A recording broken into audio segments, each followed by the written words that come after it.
is an Unspoiled Network podcast. This is Spoil Me, covering Saga, Volumes 7, 8, and 9. In these chapters, man, there is a lot more to this story than I expected. Things keep getting, I don't even want to say more complicated, but I guess it's just more emotionally resonant, because I associate comic books with bombacity, and this, of course, has that in spades. There's a rocket ship that was grown in a forest, and magical powers, and all of this. But also, you just really want everybody to be okay. Welcome to Spoil Me.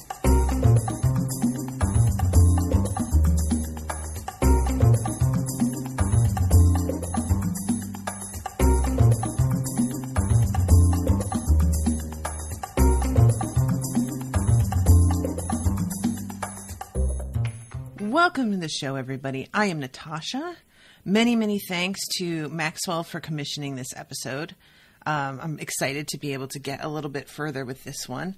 And I am really enjoying learning how to read a comic book. I have covered comics for a couple different shows, and I have talked about this in the other episodes, so I won't get too far into it because I'll be repeating myself. But there is really something about the flow of this story in particular that I feel makes a lot more sense to me in comic form than a lot of the other stories that I've read. And I don't know if it's the quality of the illustration or what, but there have been a lot of comics that I've covered that it has just been confusing for me. And not even necessarily in terms of how to follow it, but there'll be something happening in a frame that doesn't seem clear to me, or that I'll misinterpret as something else happening, and I have to be corrected on it by people who know. And I have not had that at all with this book. So I feel like there's got to be something about it that sets it apart. And maybe it is the illustration. Maybe it's the coloring, because I feel like they're working with a much larger palette of colors also, versus something for example, Sandman, which I covered with Anton and Miles years ago now. Sandman, I feel like had a slightly more limited palette, and I think that was by design, that they wanted to give everything a look, but that could hinder it sometimes. And I'm just really loving some of the illustrations in this for their own sake, outside of the story. I mean, right now, I'm doing this on Crowdcast, I'm screen sharing, and the cover for Chapter 7 is a picture of Nico. It's Nico, right? With his sword. And he looks like he's surrounded by wings. They look like seagull wings. I'm assuming that this is supposed to be him during the war, since he was fighting wings. But it's just a really high impact, beautiful image, and kind of heartbreaking, but also just arresting. So I'm wanting to say that out of the gate, that I feel like this comic is on another level from others that I've read. In those terms, I don't want to say the story is, because Sandman is a really specific, so I don't like to even compare it to other stories, but I definitely feel like this story is more my vibe than Sandman was, which I know everybody loves Sandman, but I feel like it just wasn't really for me. There were a lot of parts of it that I liked, but overall, I don't think it was my bag. So anyway, let's get started on Chapter 7. We get a little look at Nico's past and his childhood. It's adorable that even his childhood dog had horns. Is that the cutest thing you've ever seen? And this, look into his past does seem really, what's the word I want? Bucolic? But then we get to see how his parents are not sheltering him. Saying that they're not sheltering him seems like too kind a word. They are indoctrinating him. And I don't love using that word because it sort of implies that the people who are telling the story from their side are lying. And that's, I don't, like, his parents aren't lying. They're showing him what happened. You can see that they're using some magic to be able to get him to see a moment from the past happening in front of his face, which is pretty wild. I don't know if we knew this magic was possible in this universe yet, but that's some pretty intense stuff. But they are certainly getting him on board with their agenda, as any parent does. I'm not trying to make them sound evil for this. If you are a person who believes in something really strongly and feels like you stand for something, and you have a child and they are born into an era where that thing that you feel so strongly about is still an issue, of course you're going to do this. And they're not telling him lies. They're literally showing him what happened. As far as we know, this could be faked, I guess, but it doesn't seem like that's the implication here. And I tend to think that if you are able to just sit back and let the facts speak for themselves, the chances of you being on the side of right are much higher than if you have to, like, spin a yarn and tell a tale from your point of view that's really skewed. So I know I'm using the words indoctrinated and agenda that we all sort of associate with negative connotations as being sort of like an implication of skullduggery. But that's not what I mean at all. It's just, unfortunately, that's the association those words have. And so really what we're getting here is his parents don't fuck around. His parents really do not like the wings, as they call it, as they call that crew. They have reasons, personal reasons, I'm sure, that there are people in their lives who died during these conflicts. They are, in their way, very justified for hating this crew the way that they do. But apparently, I kind of thought that they already knew about his wife, Alana. And it turns out that this is all brand new. I didn't realize that, like, I guess weirdly, I assumed that he had been able to communicate with them a little bit before he just, like, disappeared. I don't know why I thought that, but it's evidently not the case. They have transported themselves via magic onto this ship. For those of you who are, for whom it's been a while since you listened to the last episode of coverage of this, it's because he used the family heirloom sword as a sacrifice in order to get this rocket ship to work. And the destruction of that is sends a signal, like basically like a GPS pulse that leads them straight to him. So they're able to get there, and they use that like ray on the ghost girl. And she, I thought, had been vaporized or died. But as it turns out, she is sent to another place. Let's see. The dismembered specter? You can't kill something that's already dead. I simply hit her with a banishment spell. Banishment where? I don't know. The nearest planetoid. I thought she was one of your captors. I thought you'd be grateful. So, yeah, his parents pop up and really think that they, like, are doing their son a favor, that his heirloom was probably destroyed against his will, that he's been imprisoned somehow. Like, they come into this with a real specific mindset, which I imagine that's why the spell was on the sword in the first place, right? Like, you do something like that to a weapon because a weapon only is destroyed in that fashion because somebody has just come out the worst side of a fight. So I don't blame them for coming in guns blazing, frankly, you know? And yeah, it turns out that Isabel is still alive, which I am very happy about because I really was like getting used to her. I really liked her. So when it seemed like she was already gone, I was pretty bummed. And I wasn't going to put it past them. This is not a situation in which I low-key didn't think she was dead, and I'm waiting for them to find a way to like bring her back. I really did think that she was just going to be gone. And, you know, she still may be, but I don't think that we're going on this side quest for nothing. Because Nico winds up putting on the, or Marko, see? I'm calling him by the wrong name the whole time. Guys, nobody corrected me. What the hell? Marko, I don't know where I got Nico from. Is that somebody in this? He is going after her, and he uses one of these helmets that his parents used to travel here, evidently. Using a crash helmet is what they call it. So he is able to just like use one of there's like this rod that he uses to cut open an opening in the side of the rocket ship, and then they just jump out, which is just crazy. It's an axe that he uses, but his mother uses a sword.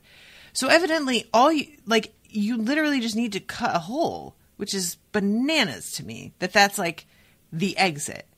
And we find out later where he lands in one of the most horrifying illustrations I've ever seen.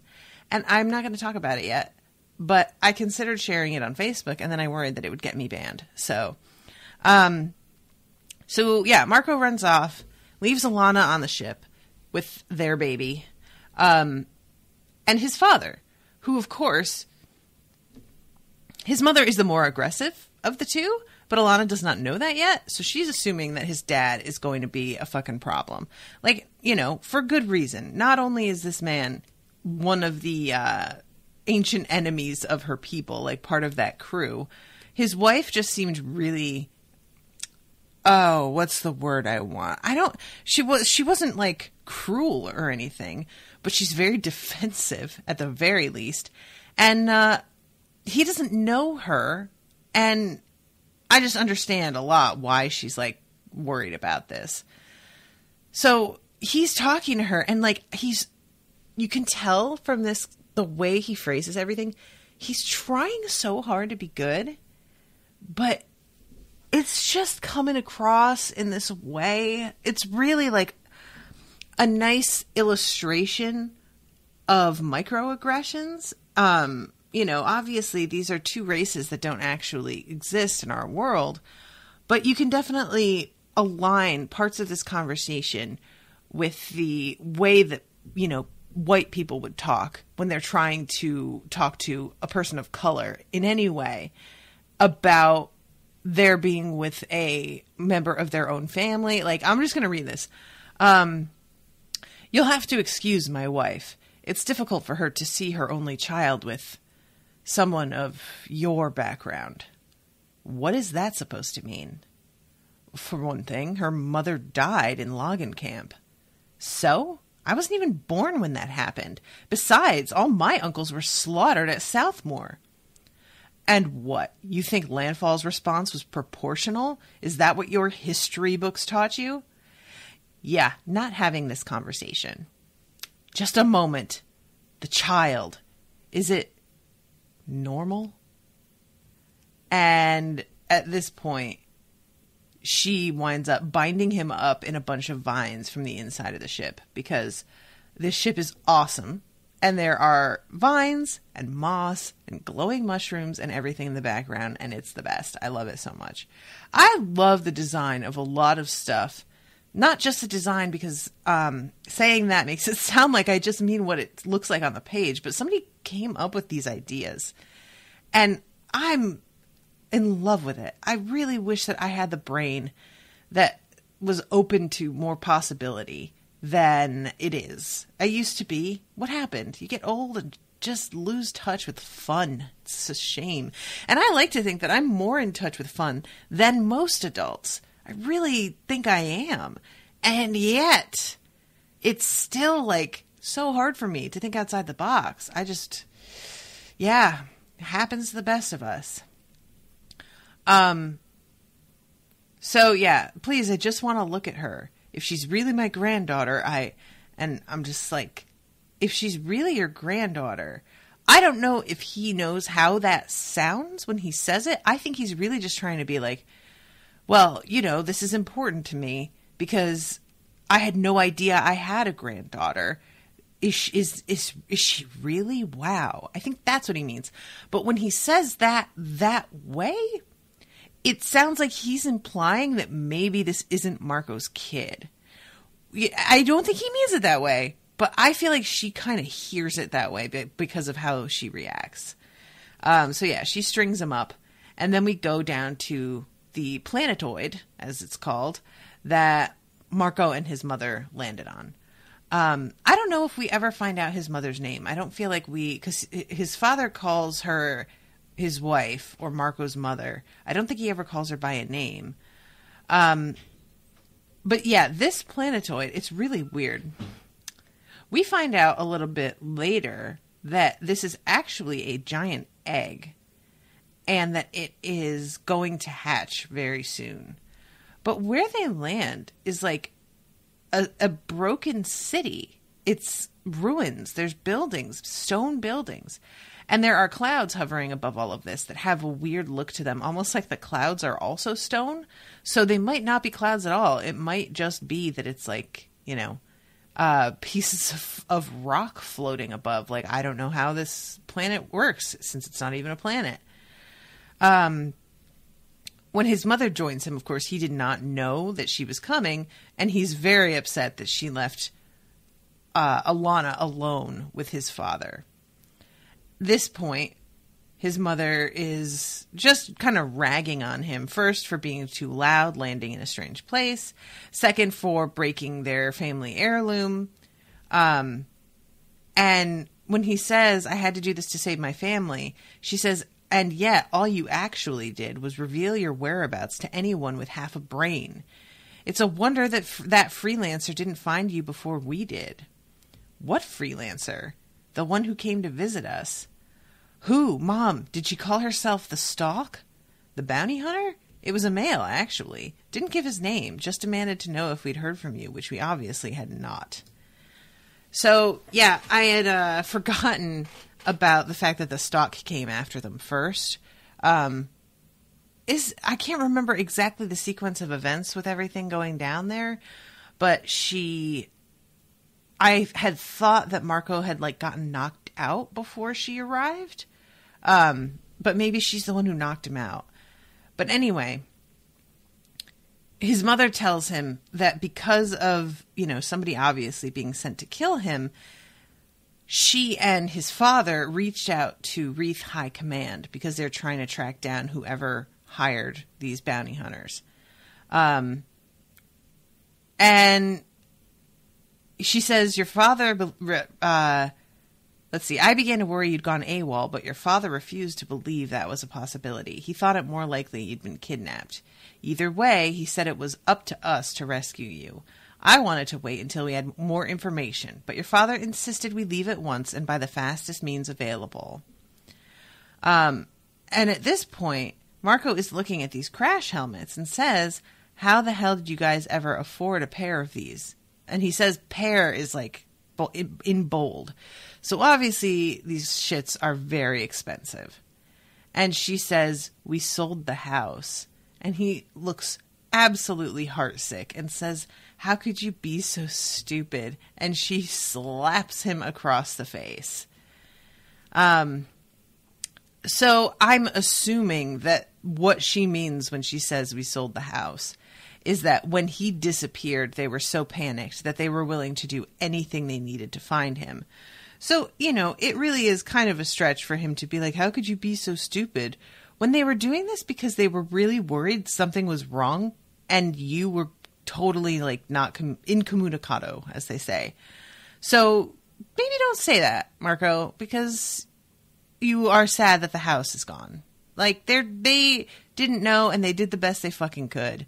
And you just need to kind of accept that disappearing the way that you did when there are people in the world who love you is going to result in consequences. That's inevitable. Maybe you didn't consider fully what they were going to be, but that's not their problem. So this is the point where he sees a shadow falling on his mother's back, and he tackles her to the ground just as something comes slamming into the pavement a foot away from them. And it turns out that it is the club, and I use club in the loosest term because it's a giant bone. And it could very easily be like the forearm bone of another troll. But yeah, it's a troll. I'm leaving this up so that you guys all suffer like I had to.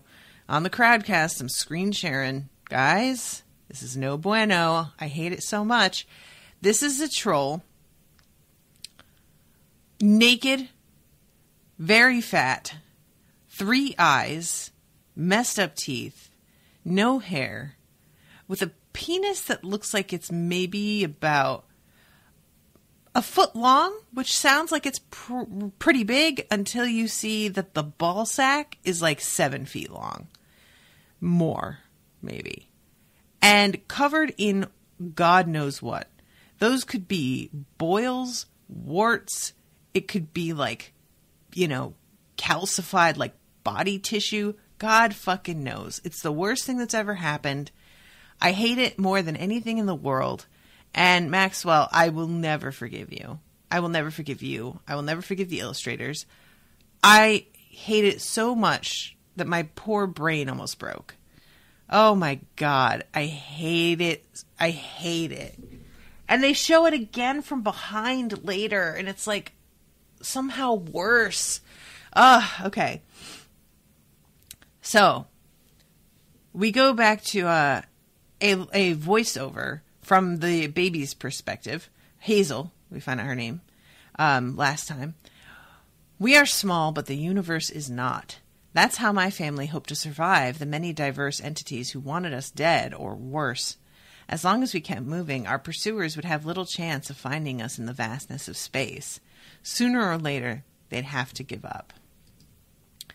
That was the hope, at least. The powers that be were outraged that I'd been born. But outrageous things happen all the time during a war. If we could just wait it out, my parents felt our opponents would inevitably become distracted by more pressing concerns. We'd never be forgiven, but maybe we'd be forgotten. So, oftentimes that is something that we hope is just that, they say time heals all wounds. I'm not sure that I believe that it heals them, but I think it can make them easier to bear. You grow used to them. And, it's just a reasonable hope.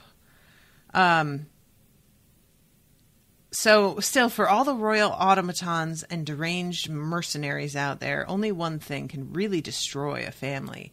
And we all know what that is, right? And that's left as an open question, but I'm not entirely sure what that is. I feel like there's several things that could destroy a family. When it comes down to it, all of them have in common the idea of a deep breach of trust. But even that sometimes isn't really what it comes down to. Sometimes it's just pride.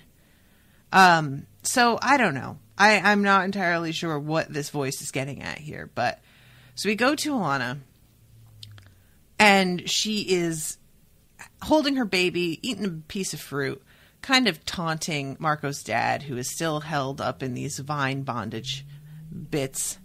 And he's telling her that she really should let him down or else he has to do a spell.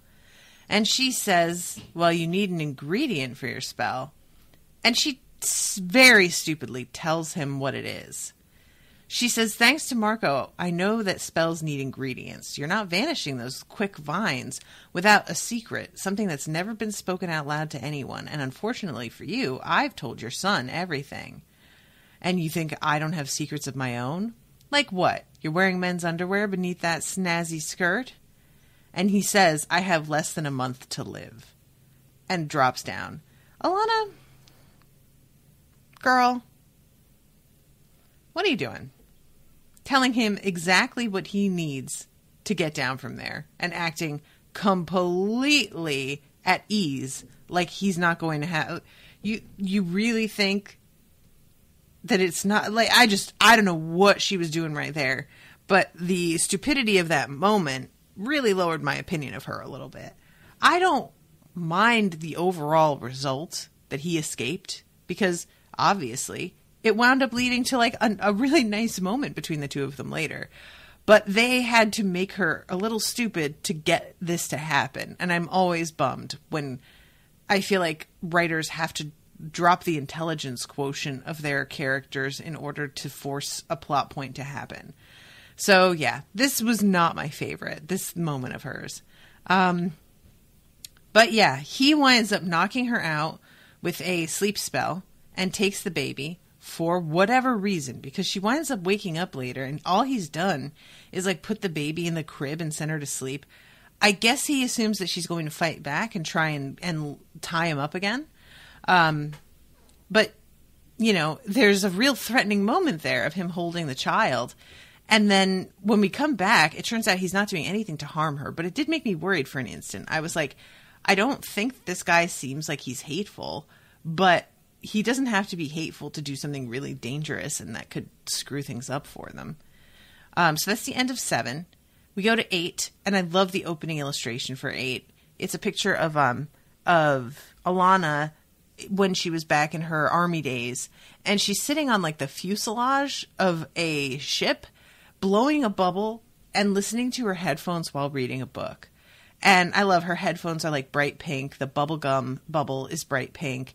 And for some reason, what made me happiest was that the like caution stickers and danger stickers are on this fuselage like they would be in life, and they look almost exactly the same as the ones that we use now, which is just a big, like, it just cracks me up whenever the conceit of like certain things that time has forgotten or lost, the idea that this is like way, way in the future. It's obviously a different world from ours. But the idea that we use the same sort of like labeling system, I'm tickled by little things like that. So this is when we have her moment of like finishing that book that turns out to mean a lot for her. I can't remember the name of it, but it doesn't really like matter. The whole thing is that she has finished this book that she thinks is incredible and wants her friend desperately to read it. Now, there is a lovely moment here. She's trying to convince her friend to read it. Her friend obviously is not really impressed or interested. And what she says later on, I need somebody to talk about it with. Please read it. Shoves it in her hands and then runs out saying, I'm so jealous you get to experience it for the first time. Hello. Alana would love Unspoiled. She would love it. I just really enjoyed that moment a lot. And her description here, like, because we get to see a full page of this novel she's reading, the last page. And it's a very simple sort of domestic scene of these two people who are having some wine and sitting down next to each other on the couch. And it's just a really simple, and she is telling her friend about it and explaining that the simplicity of it is what makes it brilliant. What's it about? It's the story of a rock monster and the daughter of this rich quarry owner. Yeah, I don't really like horror. That's the thing. This is a love story. The monster and the girl meet, but instead of trying to kill each other, they mostly just hang out and play board games, except sometimes they leave their apartment to eat sandwiches at the movies. And this girl just stares at her. I don't know, Alana. It sounds a little boring. It is. That's kind of the point, I think. Whatever. You just have to read it yourself. I enjoyed this a great deal. As Alana runs out, this like weird combo monster of, it looks like it's a brain plus a octopus, except it seems like it's only got like 5 arms, or no, it's got 6.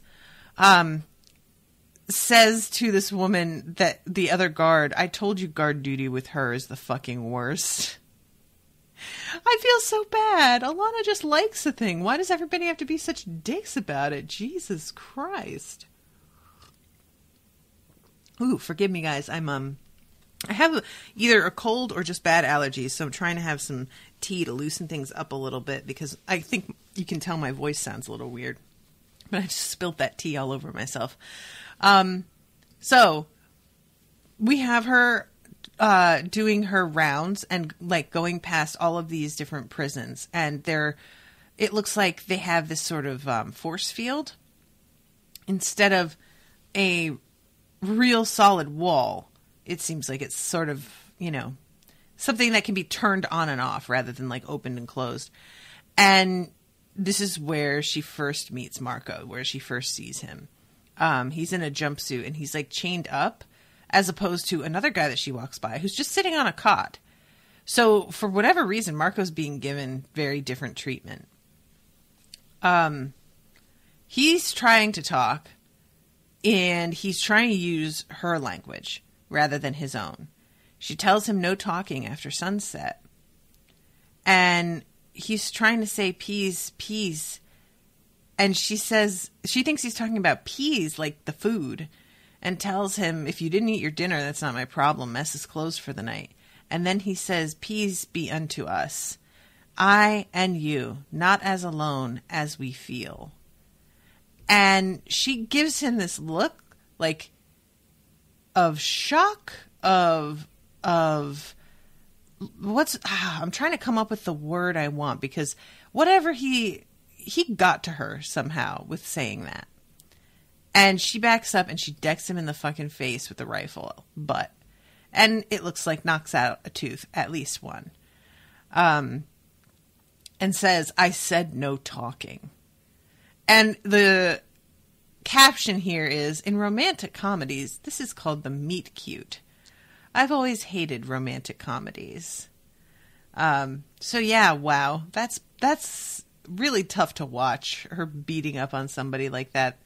Even though we know things wind up okay between the two of them, how many other people has she beaten like that? Like, that is rough.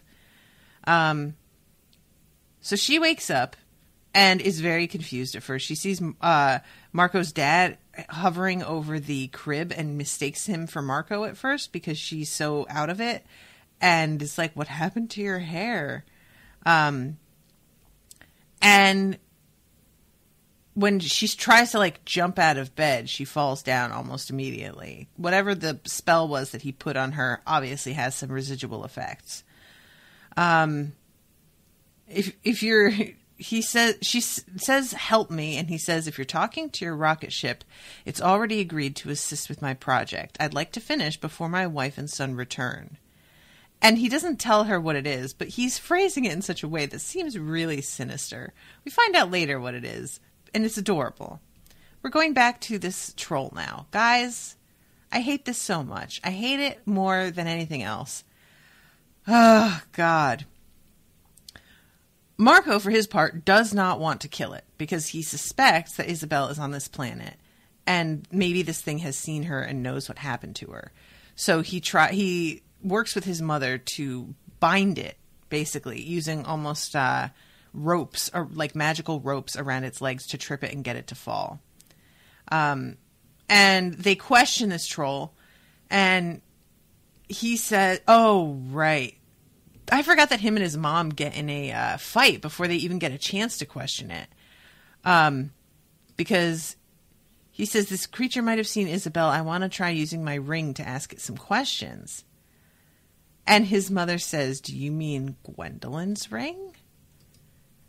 We are not talking about her. You should be ashamed of yourself for breaking that poor girl's heart. Poor girl. The whole time I was engaged to her, you called Gwen a worthless draft dodger.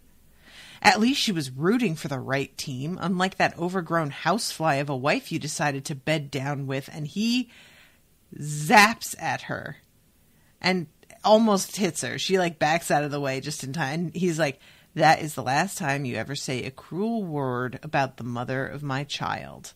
And there's a pause, and then he says, please. So yeah, I'd forgotten that this little thing went down between the two of them, but we get a reminder of Gwen because he's the person that he said he loved when he was like half out of it in the first episode of coverage. So this is when Alana wakes up and there's a package at the foot of her bed wrapped in leaves, and she opens it up and we jump to his father, who has a bundle of roses and is somehow spinning clothes out of it. I don't know how this works. I don't know how he gets a variety of colors. I don't know how, like, but when Alana steps out, she's wearing a very fashionable, awesome outfit. Skinny jeans with a black tank top with like a white seam down the front and white ankle boots. And she looks great. She says that she thought the spinning wheel was a coffee press. And he says, if you like that outfit, I can make some additional pieces for you to mix and match. And she says, there is no way that I'm this lucky. My father-in-law is a seamstress? He most certainly is not. I'm an armorer. These garments are for your own protection. Everything I conjured for you is rape-proof and gunpowder resistant. But they're not much use against bladed weapons, so try not to get stabbed. Anyway, if you please excuse me, I have to finish a blanket for Hazel, a jacket for Marko, and a new top for my... And then he has to stop and grabs at his chest. And this is when they get to talking about the disease, and she's like, well, we can find a way to beat this. And he says, there's no cure, trust me. Like, I've done my research, I know all about it. And then she's like, well, okay, if you can't beat it, then you need to tell them. Why are you keeping this from them? And he says that he feels like if he tells them, the last days of his life are going to be filled with pity and sadness. And he just wants to be able to like really fully live until he can't anymore. And he says that she talks in her sleep and he can tell that she loves his son very much. And she says, I haven't always. Oh? At first he annoyed the shit out of me. Marko can be self-righteous. Marko can be a self-righteous ass. He has no idea how to sit still, and worst of all, he laughs at his own jokes. And his father asks, then why did you risk everything to be with him? Because your son is so goddamn beautiful. I assure you, looks aren't forever. And she says, oh, I know. I wasn't talking about his looks. And I was like, oh, my heart. It was really sweet. I liked it. So, back to questioning this troll. Fard will eat your souls and piss them out Fard's anus. Which, I want to say that's not how that works, but I don't know how Fard works. Maybe that's exactly how Fard works. And they ask him if he has seen this ghost girl, and he says, oh yeah, I have, but you're not going to reach her before the birth. And they're like, what are you talking about? There's something in the planet? And he says, no, this is an egg, and it's almost ready to hatch. And I am dying to know what the fuck is inside this egg. I want to know how long an egg has to gestate before it hatches, that somebody can build an entire fucking civilization, and then it goes to ruin all within the time that the egg is just, like, fixing to hatch.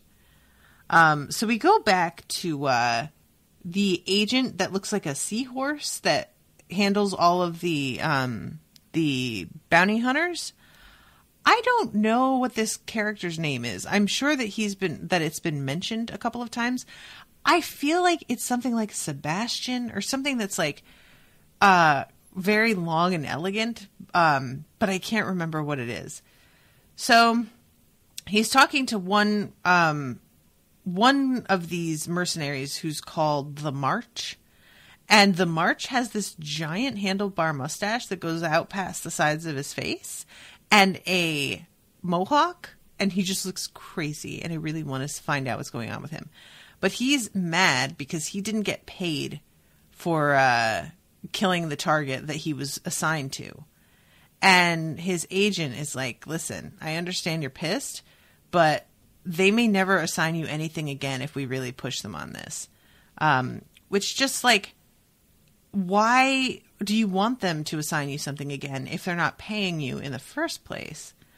But I guess it's just trying to keep like a good working relationship. So he gets a call from somebody who is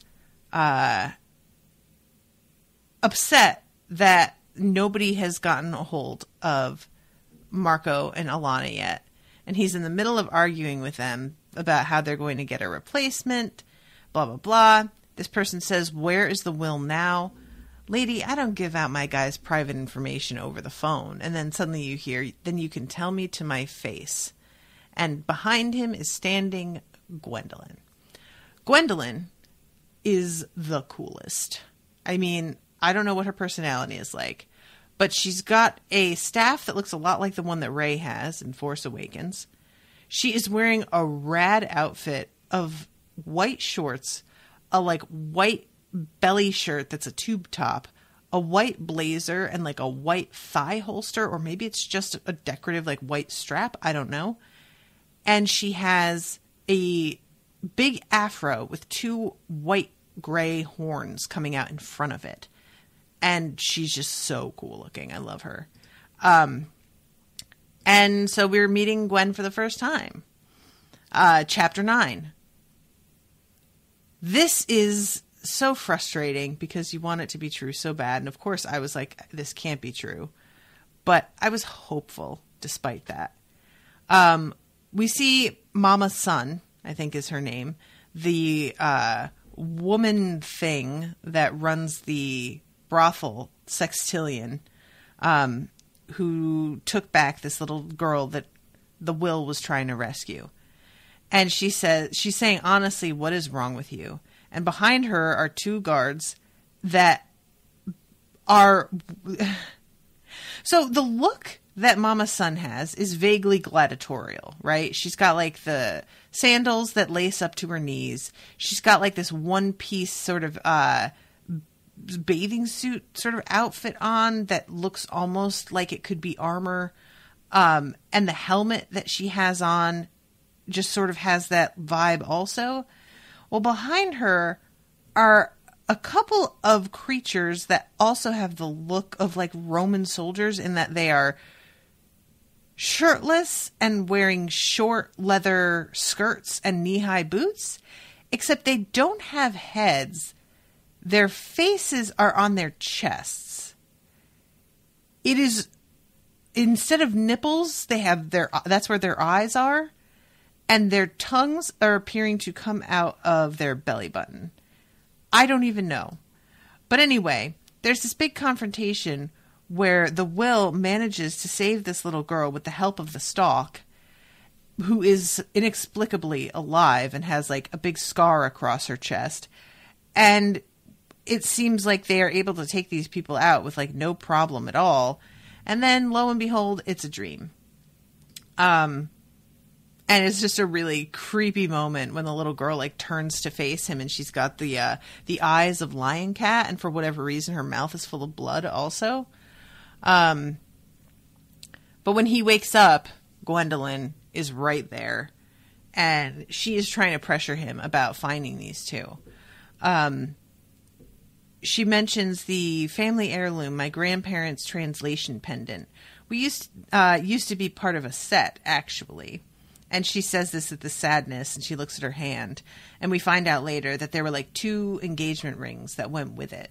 And that is one of the things that Marko has. I don't know what the other thing is.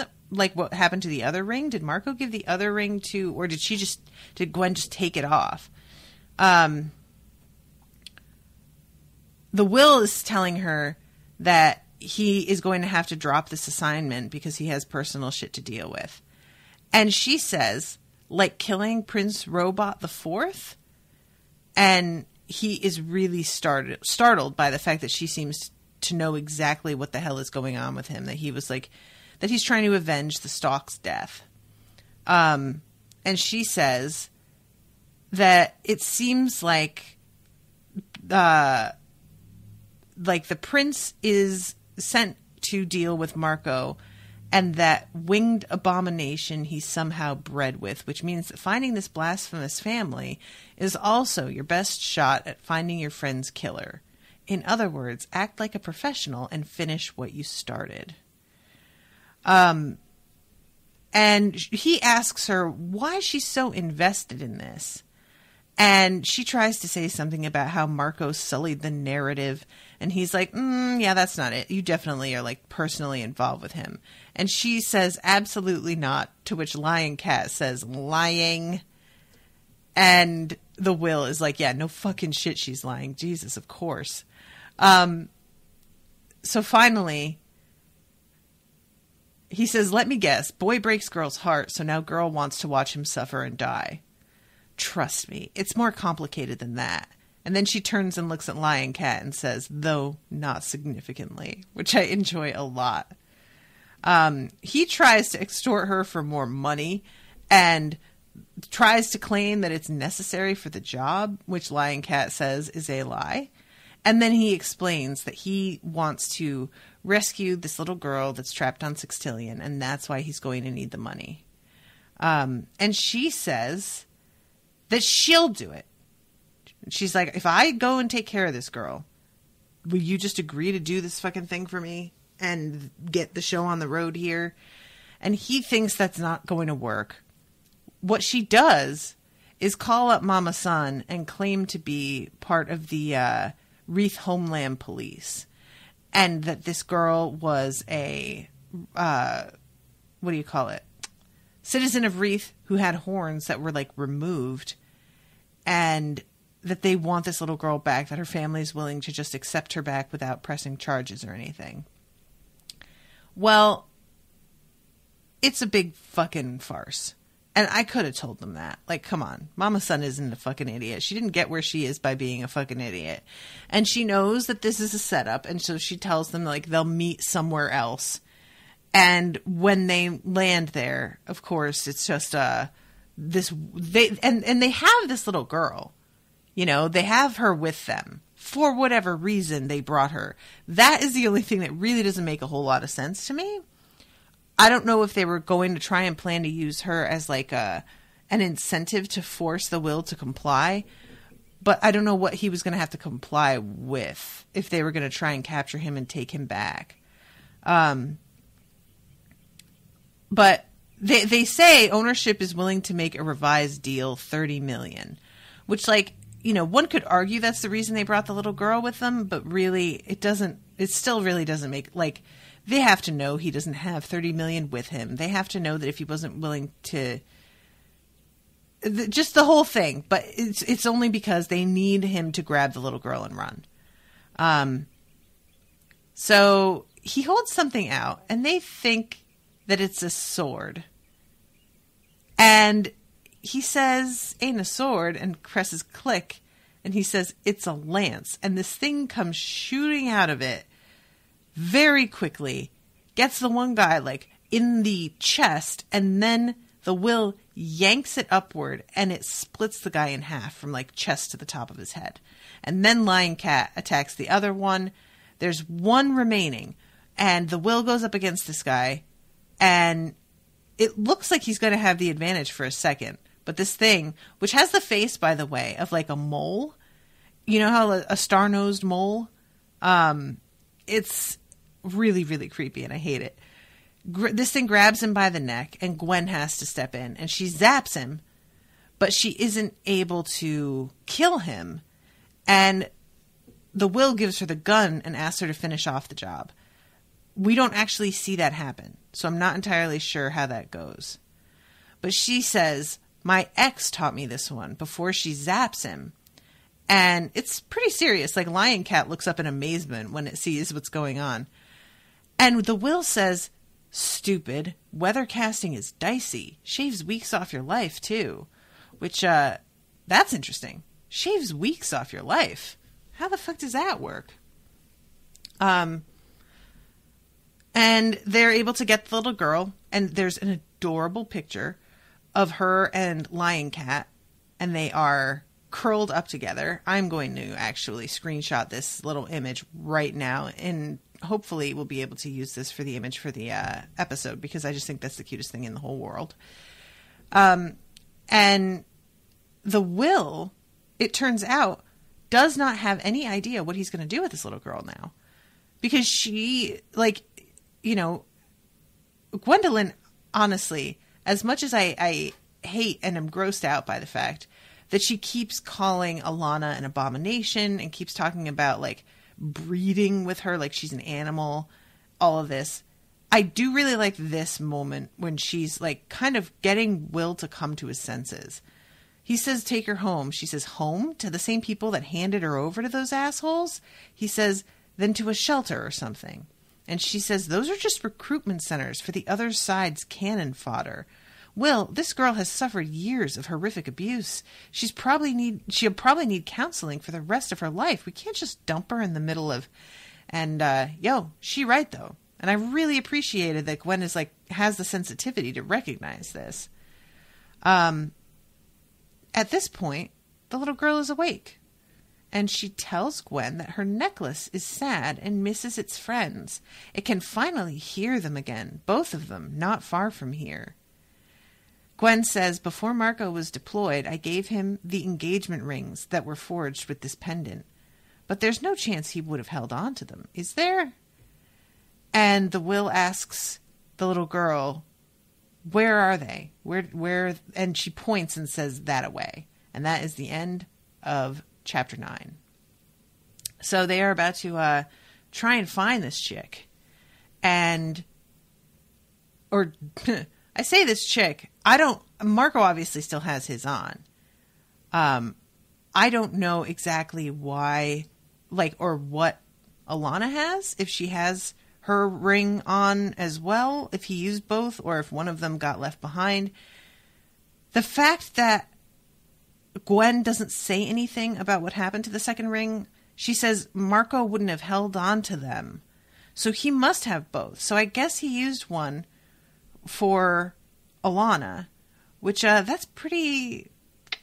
I don't know how Alana would feel about that, finding out that some other girl is wearing the pendant that was forged at the same time as the ring that she's been wearing. Some other girl that Marko was supposed to marry, but I feel like that's... I wouldn't be super cool with that. That would screw me up a little bit. Yeah. So, yeah, there's just a lot happening here. And as far as Marko's dad, there's so much. The planet that's going to hatch as well. They each have crash helmets, so I guess they can just, jump off as, the moment that they need to if things go badly enough. But he wants to find Isabel before this happens, I wonder what happens to Isabel since she's not alive. If this planet hatches and she gets thrown off it, will she die or will she just be floating around in space? How does that work? A lot of questions here. And as far as what's going on with the stalk, I really want to believe that she's still alive. I don't know why I'm holding on to that so hard. She can't, we saw her die, right? But that moment in his dream where he imagines her coming back, I just took that shit in stride because I want her back so bad that even though it doesn't make any sense, I was just kind of oh, good. And I just left it at that. Oh, good. We're good here. It's fine. Also, at this point, we've got Mama Son involved because they killed her men and stole this girl. And I don't know exactly how determined she is to get back things that were stolen from her, things and people. But I feel like she's not somebody to let that sort of shit slide. So now they're going to have to watch their backs in that regard also. And I want to know how this little girl has the power to sense what's going on with these pieces of jewelry, because it's a very specific sort of power. Yeah, so I think that's about everything. But thank you very much, Maccewill, for commissioning these. It's super fun. I'm just, except for the troll, which I, again, will never forgive you for. There have been some ugly, awful illustrations in these books so far, but that one is by far the worst. Oh, God. I want to get it out of my head. I wish I could bleach my brain. But yeah, otherwise, this has been super fun. So thank you again very much for commissioning another one of these. I hope you guys are enjoying the coverage. And I will be seeing you all again soon, hopefully, with a new episode. Toodaloo, motherfuckers.